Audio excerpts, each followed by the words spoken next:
नमस्कार मंडळी, कसे आहात सगळे? मजेत ना? आज मी बनवते डोसा, चटणी आणि बटाट्याची भाजी.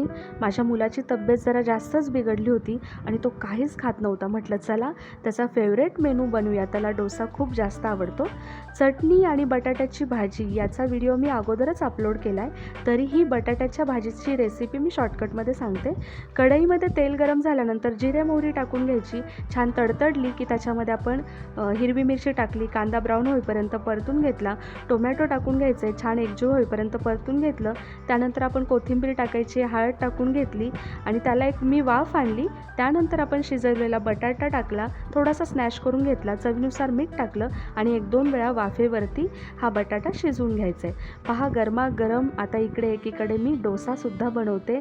खूप छान झाला आहे बरं का, अगदी क्रिस्पी झाला आहे, मस्त. चला या गरमागरम बटाट्याची भाजी, चटणी आणि डोसा खायला. जाता जाता सबस्क्राईब करा. Bye bye.